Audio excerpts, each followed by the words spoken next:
right, everyone. Welcome back to the Command Your Brand Show. I'm your host, Josh Silvestro, brand ambassador of Command Your Brand, where we help CEOs and founders get on top-rated podcasts.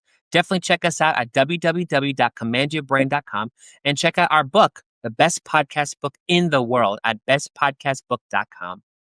All right, so today's episode, I have a very special guest speaker who I kind of am fascinated about because I'm really a big fan of people who are authors or CEOs. They run their own life, and somehow they even though they've done so much, they're just so successful in how they deal with people, how they run their business, and just learning the secrets of how they do it. I think is just very valuable in all of us, especially myself and people who are listening. I think love that. So I have a very special guest speaker who, is an author. He's a podcaster, and he's a I don't know how you describe it. What's the word? You kind of would know better. Is the innovation expert. He's just really loves to innovate and create and grow other people's areas of expertise. So I'd like to introduce you guys to Rome. So Rome, thanks for joining the show, man. Josh, man, it's an honor and a privilege to be here. I'm pumped to be on the show. Oh, I'm glad to hear that. So I guess what we'll first off, for people who don't know who you are and a bit about yourself, tell us a little bit where you're from and also why you're so passionate about your whole era of what you're trying to do. Well, right off the top, I want to speak to those who have had this belief that, or been told by others, that even though you had a vision of yourself or you saw yourself one way, that the people around you or society or social norms told you that that's not who you are because you don't qualify. You don't have the background. You don't have the training. You don't have the credentials. You don't have the pedigree, whatever it is. And that's what my story is about. So I'm from Denison, Texas, small town Texas, where high school football reigns supreme. I played football in college. Josh, I graduated college with a 2.5 GPA and a general studies degree. I actually have it on the wall over here. Wow. And so, like, coming into the workforce, I just didn't have the credentials, right? That tells people who want to hire you that this was not a serious student. This was a jock, right? But what it does not tell them is what's inside of you, what's your character, what drives you. And so as I, matriculated, and to take a half step back, I mean, I've got a backstory like, that's not unusual. I grew up in a single parent home. My mother raised 3 kids on her own, although she was the first college graduate in our family. She graduated University of Texas with her bachelor's in business and minor in mathematics. She wasn't able to use her degree to really advance our quality of life because she suffered from mental illness. Being a single mom, raising 3 kids and all those forces that really creates anxiety. And back then, of course, therapy wasn't popular. You go get on medicine. What do you mean? You crazy? So it wasn't encouraged, right? Mental health, taking care of your mental health wasn't encouraged. And so my mother struggled with her mental health when I was in high school and kind of growing up. My father wasn't there. I didn't have a relationship with my father until I was 17. But that taught me a few things. Number one, it made me hungry because I was that kid who always was looking like, why are things the way they are? And why didn't, we didn't live in this neighborhood? Why does my mom have to struggle? Why doesn't my dad here? And so that just made me hungry. And over the course of growing up into my college years and into my young, professional years, the bottom line is I studied success. I studied how people got where they got, studied why people, and really what it came down to is access to information and opportunity. And no one can stop you with access to information because the information's out there. You can go find it, right? And so you have to take the initiative to do something and actually know beforehand, have a vision of what you want to do. And then opportunity, you can create. You don't, yes, you have an opportunity advantage when you come from the right neighborhood or go to the right schools, or you inherently have the right community and resources and network around you. But excellence has no color. It has no political affiliation. It has none of those things. If you are excellent at what you do and you're willing to step out there and take risk on yourself and you believe in yourself, you can get and accomplish anything you want in America. And so my story is an American story today, as I mentioned, the context of what my degree is, I've been a pioneer in the precision medicine industry. Precision medicine is simply using genetic and genomic insights to inform our healthcare decisions. And so I Mm, started in the industry the year after the Human Genome Project was completed. I'm self taught. I can get into that story if you want, but I'm self taught. yeah. I literally went to Borders Books and Barnes and Nobles. You guys remember that we used to have like bookstores, Oh yeah, we still have those. right? Bookstores where we went and actually bought books and drank coffee, but now we go to coffee shops to drink coffee and bring our books, right? So that's where I learned. I was self-taught, and then being in the industry, I grew, worked with the first company that had any test that identified which cancer patients are less likely to benefit from chemotherapy.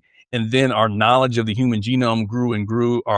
Our ability to sequence the genes and find variants or gene mutations and then act upon them, understand what they mean grew. And over that course, I became a commercial leader, a C-suite strategist, chief commercial officer, and now in my business, genomic sales solutions. Obviously, I have a podcast that I interview experts in the field to tell us why these genetic and genomic insights are relevant for us. We also share patient stories because this is Mm, direct to non-medical people, direct to consumer education about genetics and genomics.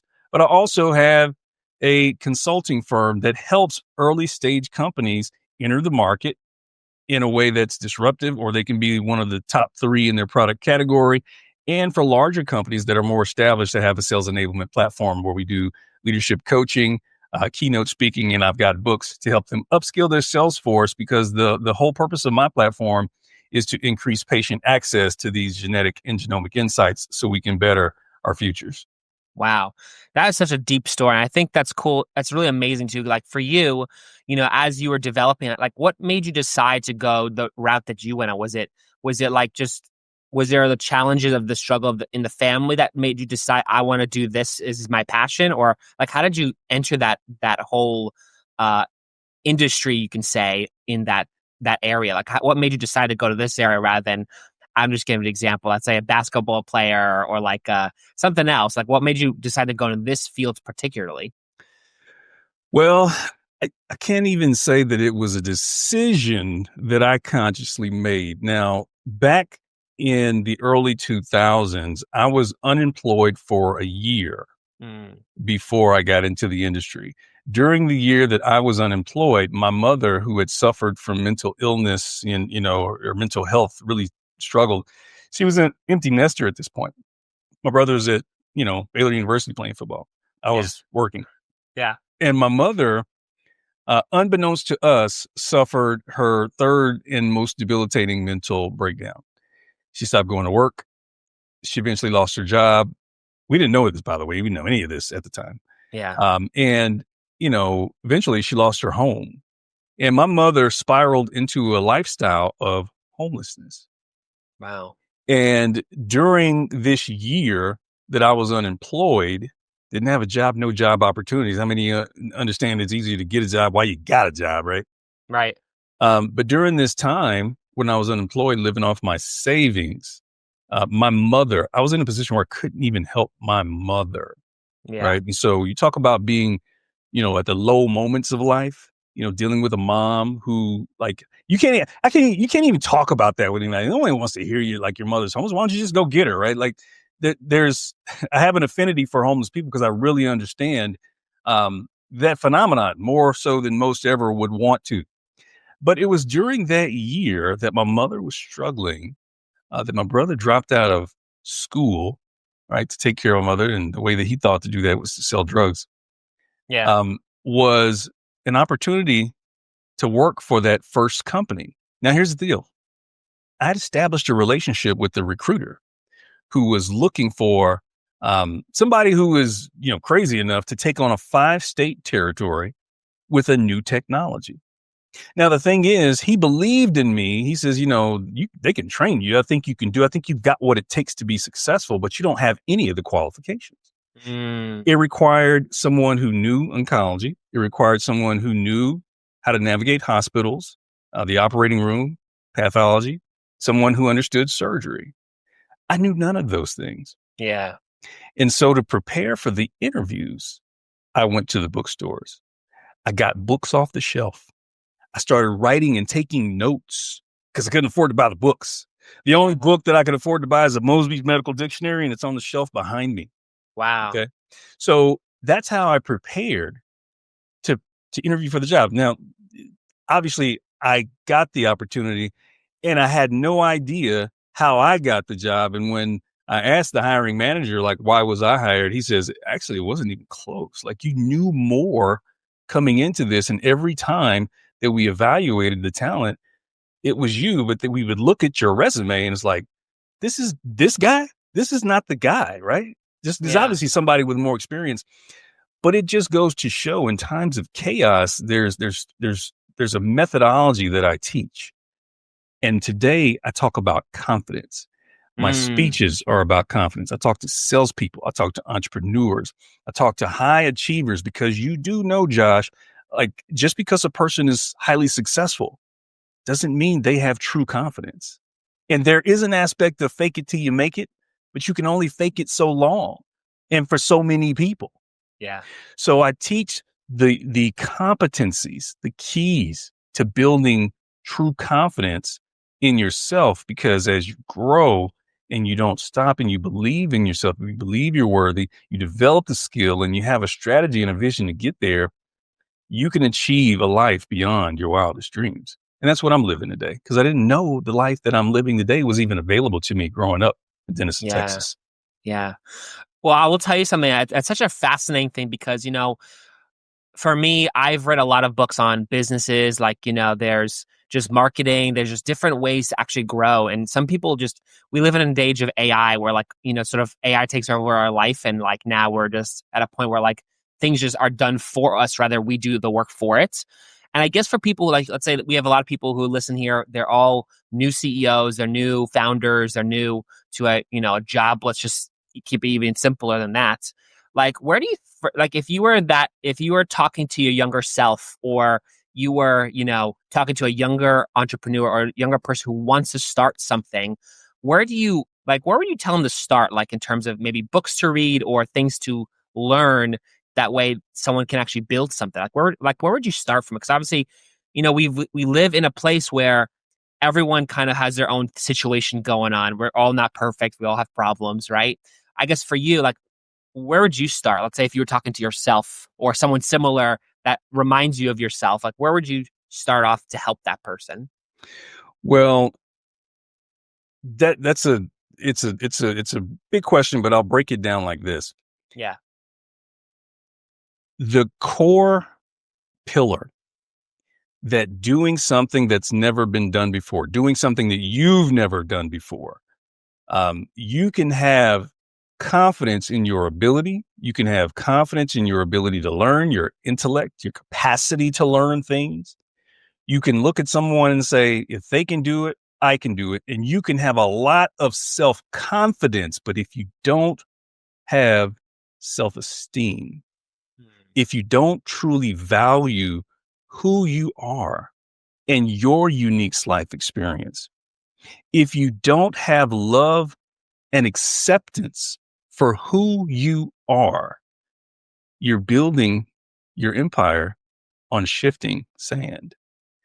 And so what I would tell my younger self, what I would tell anybody who's trying to build something, to do something that they've never done before, is to know that you're worthy, know that you're capable, accept that you don't have to have a PhD. You don't have to have an MBA. You don't have to have gone to Harvard. Okay.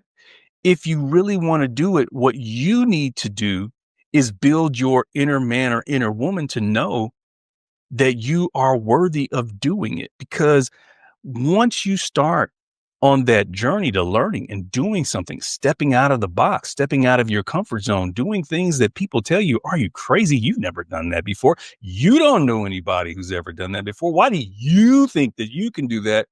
You're going to have that inner voice be louder than the opinions of those around you who are just reflecting their own level of self-esteem Yeah. because they don't believe in themselves or they don't believe enough in themselves to see something in you. Doesn't mean that you can't see it for yourself. And so that's what I had to do. The reason I talk about confidence today is because I was that person, young person with high self-confidence, but low self-esteem. And I didn't know that. Now, Josh, when I say that, people are, oh, low self-esteem, you can't teach confidence. Well, yes, I can. And really, self-esteem issues are not unique. You don't have to be a low achiever or an average person to have self-esteem issues, depressed. Elvis, the most, recognizable man in the 1950s. This is before the internet. He can Yeah. go to anywhere in the world. People knew his face, suffered from mental illness and depression. We talk about CEOs, new CEOs, Sheryl Sandberg. Hello, CEO of Facebook. You know that person? Mhm. She's a Phi Beta Kappa, but she writes in her book, Lean In, she talks about her feelings of imposter syndrome, right? All the evidence around her says that she is worthy, that she's capable. But if you don't feel it inside, if you don't have that anchor inside, when it's time to activate your personal power and confidence, when it makes a difference, it won't be there. And so confidence is a skill. Let me say that again. Confidence is a skill. It is not just some inherent things that some people are born with and some are not. You need to have confidence when it matters to get what you want in life. And you're always, when you're trying to reach and do something new, when you're trying to be an innovator in a space, you're going to be rattled by those voices, not only from without, but from within that says, are you crazy? What are you doing? But your voice of who you are and that you're worthy of this vision has to be stronger and louder than all those other pessimistic voices. And that's the skill Mm. to make sure that you're feeding that so you can activate it in those times when it matters most in order to get what you really want in life. Right. And so for you, like when we're talking to other CEOs, like, like you mentioned, excuse me, there's, some people can have the confidence, but maybe lack the self-esteem, or they have the self-esteem without the confidence. How does someone build that, or how does someone acquire that skill to have that? Because I think that's also something people just don't have. And like I think you mentioned this, maybe I read this somewhere, but confidence isn't just you're born with; it's something you have to do as a skill, right? So how does someone actually achieve that skill and confidence in themselves with that? Well, if we and I don't know how many folks remember like when computer science was a burgeoning industry in the 80s. I do, not telling on myself, but in the 80s there was a computer term that we learned with computer programming, GIGO. And that stood for good in, good out. But it also stood for garbage in, garbage out. You see, you can't help where you entered this world, who your parents were, the situation that you were born into. Using my own story, for example, growing up without a father, there's some significant challenges that happen when you don't have, a father in your life. And Dr. Kwanzaa Kunjufu, a great psychologist, said a home without a father is a um, tragedy, but a neighborhood without fathers is a disaster. I Mm. grew up in a disastrous neighborhood, right? So there are things missing inherently that affected, my view of self. But that's not an excuse because all of us have a choice. Mm. Of all of God's creations, we all have a choice of what we do with our time. And so the skill is first, you have to work on the inner person, work on your own psychology. There's so many books, so many resources, podcasts to build confidence in yourself, meaning acceptance of yourself. Just accept it. Okay, I was born in poverty. Whoop-de-doo. I don't have to stay here. Okay. So you have to build that. And that's a skill that when you hear voices of opposition, when you hear voices that don't believe in you and tell you you're not good enough, things like that, you have to have a larger volume of voices in your own mind that says that you are.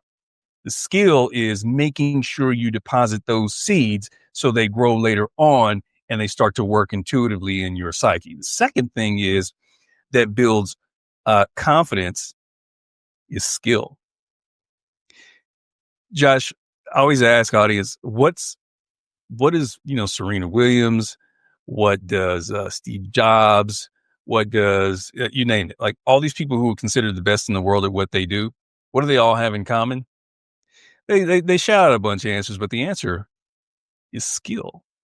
They are the most skilled people, and that includes knowledge, that includes dexterity, that includes calm in the storm. When you're skilled, every cell in your body knows that you can do a thing. And so there's no anxiety. There's no anxiety emotions or cortisol running through your body that happens when you are afraid or when you're nervous. You stay calm under pressure. And so in times of chaos, if you want to build your confidence, work on your skill level, your knowledge level, because those people are the best in the world at what they do. I teach and talk to sales organizations all over the world. It's the most skilled salespeople who year after year are at the top of the stack rankings. You can have a one-off great year. You can get a whale of a customer and knock it out of the box. Doesn't mean you've developed any skill. So it's skill that is a competency of building confidence, your proficiency. And then the third thing, a building block of confidence is you've got to have a vision of where you want to go and a strategy to get there. And that's, it's kind of one and the same. You can say, I want to do this, but if you don't have any strategy, if you not put pen to paper and created a plan to get there, you're not going to be very confident. But if you know that you have a plan, you know how you're going to get there, you're able to communicate that and talk about that, every cell in your body is in agreement.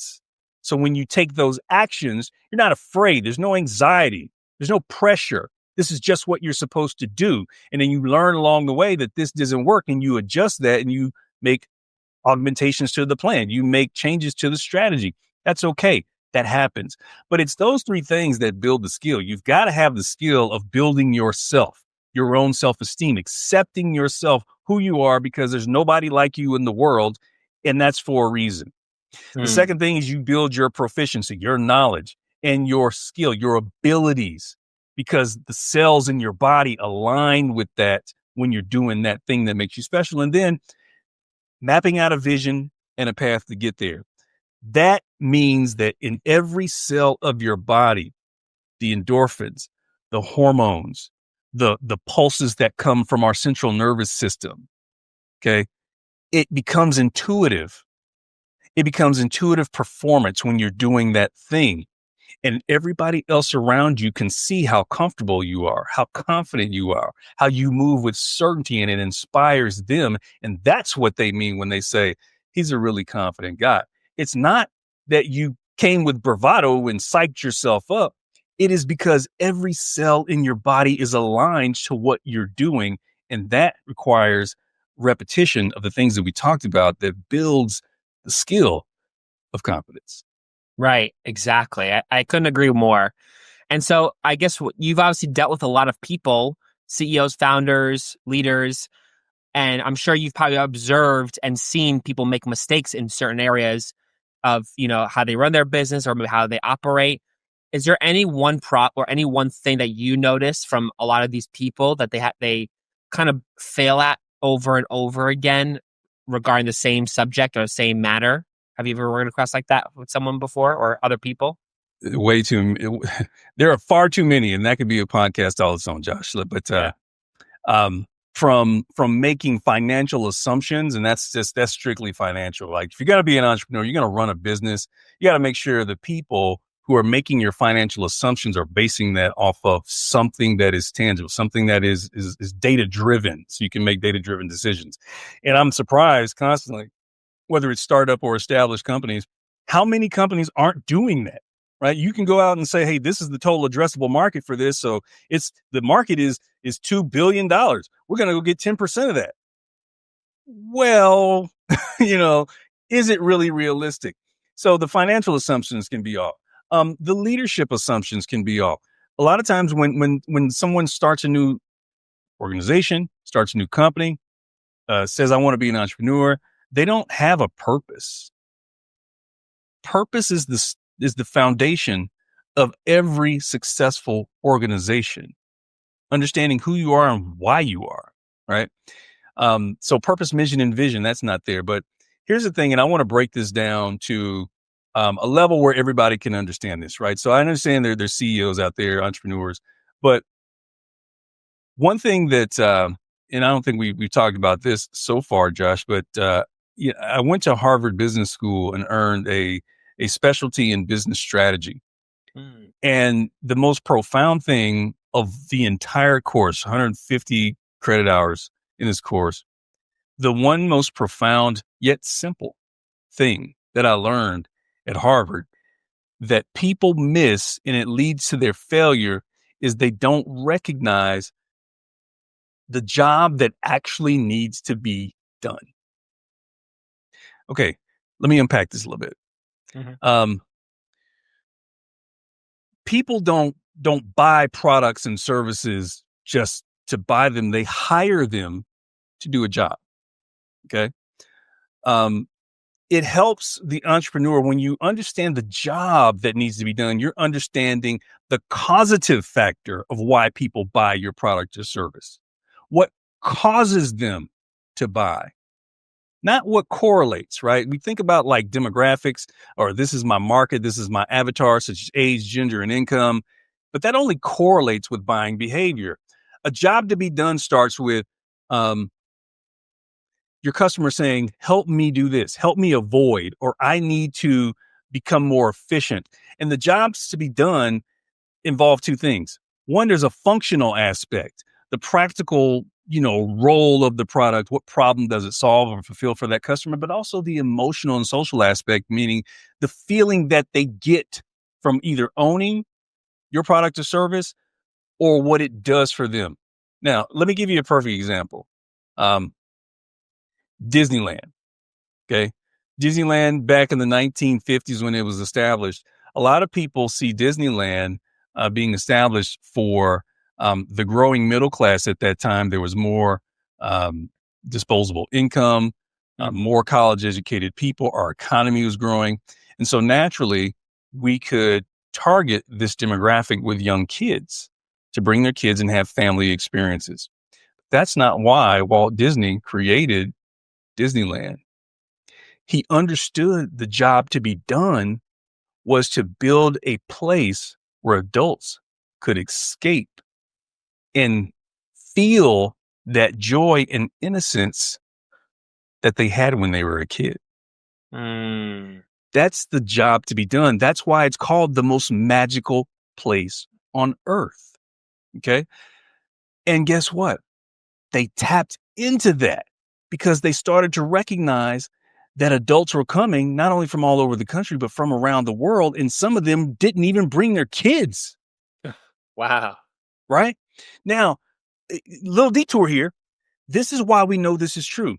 So built on the success of Disneyland in Southern California, they thought, wow, this is just a one-day theme park. What if we built another theme park where we could build hotels and capitalize on this experience of these adults coming in that didn't even have kids and give them more, adult entertainment to do.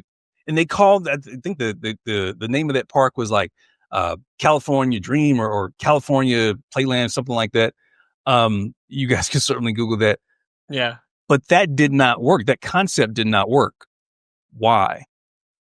They took their eyes off of what their customers really wanted to be done?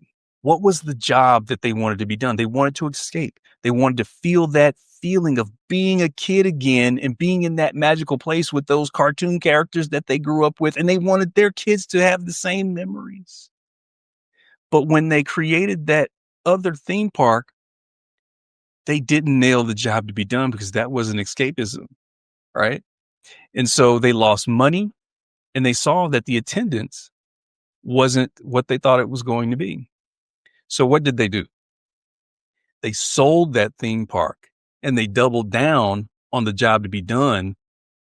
And they started to conceptualize Disney World, an even bigger escapism experience where you can literally go see these Snow White and Cinderella and Tinkerbell. Tinkerbell still flies every night at Disney World from the castle down through the park. And it is filled with who? Adults. Some of them don't even have kids. And so the thing that I believe that a lot of business owners, a lot of CEOs don't really focus in on are the causative factors of why people really buy their product and defining and nailing the job that really needs to be done that your customers are hiring you for. Right. Wow. I think that was such a great example of how, there's a dream and there's a passion. And if you kind of slide off that, it just sort of doesn't really work the same as it does when you had a dream and a passion for something, and really getting people that your goals, like you mentioned, there's goals involved in that. So I think that's all very important to have, especially in a business or any type of activity you're doing. Yeah, without a doubt. Without a doubt. You've really got to do the front end work. I mean, every successful business is front loaded. You just can't go all willy nilly, because businesses don't fail because of a lack of customers. They fail because they run out of money, and you run out of money when you're not doing the right things from the very beginning and you don't understand your market. You don't understand what causes your customer to buy your product or service over someone else. And the company that nails that will be one of the market leaders in whatever product category they enter. Amazing. And then I know you mentioned this before. You mentioned about you went to Harvard Business School. And you've obviously learned a lot of good skills from that school in some certain way, shape, or form, right? So I guess what were some key Harvard strategies that you learned for entrepreneurs that you can apply, that can be applied to launching or scaling a business? Like you've mentioned some certain things, but I'd love to just hear your pick your brain, you can say, about that. Well, one of the first things that I mentioned, and so I have a coaching program where entrepreneurs and high achievers, these are people who are C-suite individuals. See, a lot of my clients have walked the path that I have, where I've been in the suite. I've been a chief commercial. I've been a general manager of a division of a $1 billion P&L. So I've managed those things. I've had 800 people in my division. But it's not the same as starting your own company, right? So no matter where you are, I have a perspective depending on your goals that can help you. And one of the things that I find over and over again, in addition to not understanding the causative factors of buying behavior, are value creation, how you create value in the marketplace. I always say this, when someone says, yeah, I want to launch this product, and there are naysayers that say, well, there's already this person and there's already that company out there doing that. Like, why would you want to get in a crowded market? Down the street from my house, I live in Texas, by the way, there's a Whataburger. Another block from there is an In-N-Out Burger. Across the street from that, it's a Jack in the Box. And around the corner is a McDonald's. All of them selling hamburgers. And ain't none of them going out of business. Yeah. Value creation. How do you create value for people in your desired target market? And to do that, you have to really understand what they want. Do your market research. See, a lot of people start, launching business and products and services because they know it's a good idea, right? They know it's a good idea, and they put a lot of money in investing in, don't even know who wants it. They don't understand what is the willingness that people have to actually pay for it. And if they have a willingness to pay, how much are they willing to pay? And if they're willing to pay a certain dollar amount, does that make it profitable for your business? Mm. All of that is learned in the value creation phase, hopefully before you get out there and start to create a minimum viable product to take to the market, that you have enough market knowledge, you have enough feedback from your desired customer that helps inform what your product needs to be and your strategy to go after the market. And that's one of the things that people just don't do for whatever reason. A lot of that has to do with arrogance, and that is a lack of confidence, by the way, because you can't deal with people telling you your idea stinks. You probably don't want to be in business. You need to hear that. You need to hear tough feedback. You need to take it to your friends and let them rip it apart, right? Because that's the only way that you improve.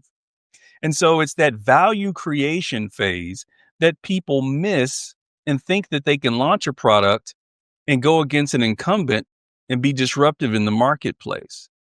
So there's a lot to get into in terms of value creation, but that is the first thing that I take my coaching clients through, no matter if you're trying to be a solo entrepreneur, if you're trying to build a franchise, or if you want to actually build and scale your business. You've got it off the ground, you've got a minimum viable product, you're getting some sales, but how do you scale?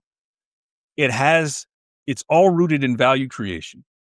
The more value that you can create for the marketplace, the better off your business is going to be long term.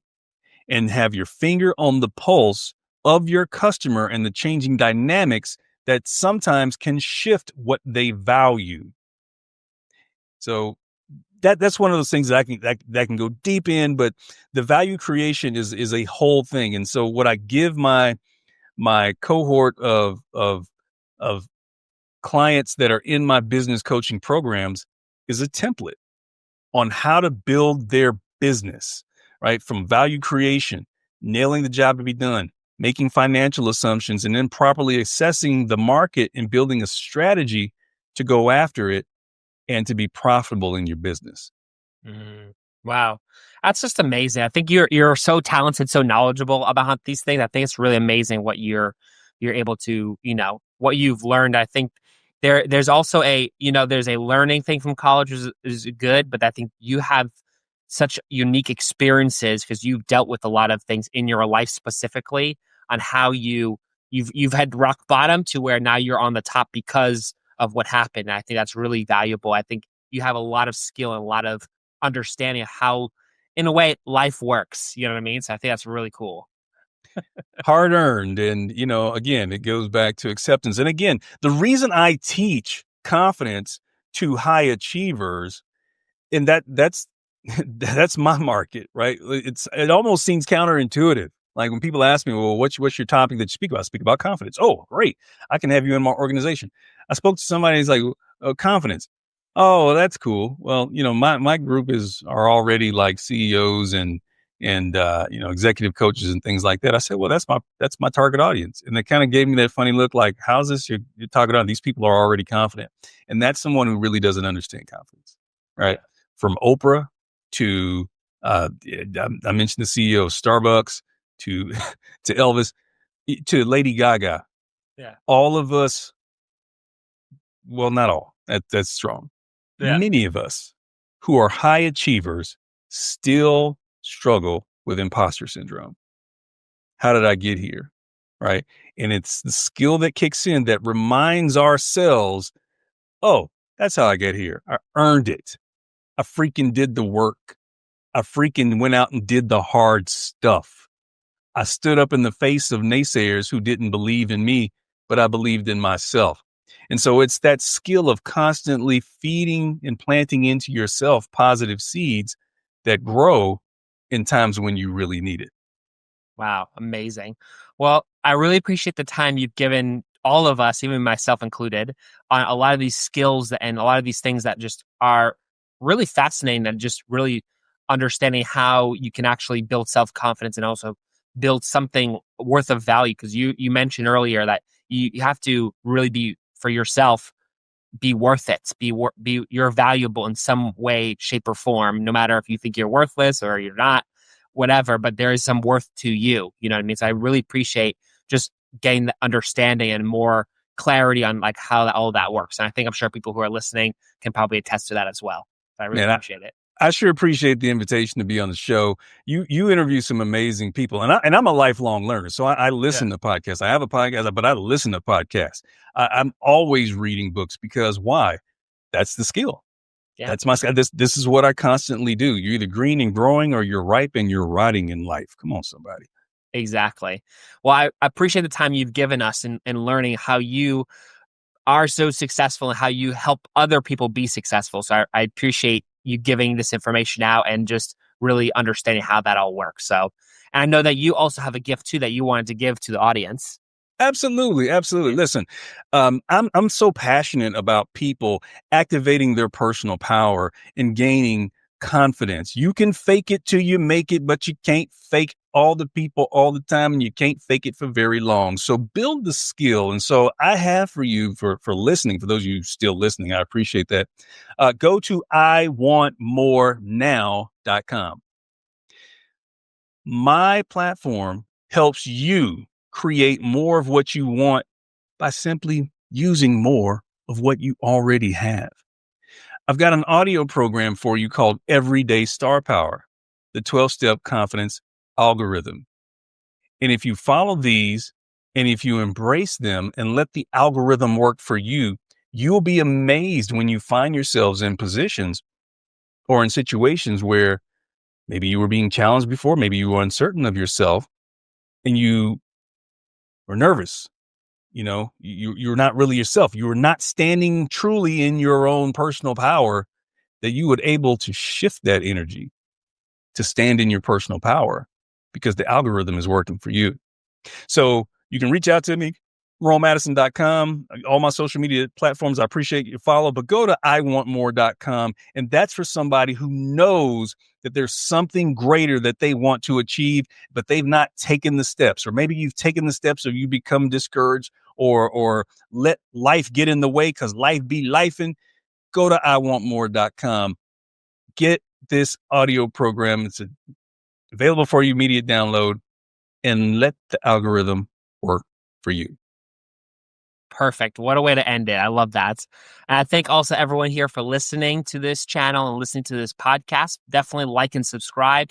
Hit that smash button, hit the like button, and hit the subscribe button. I think you guys will enjoy this.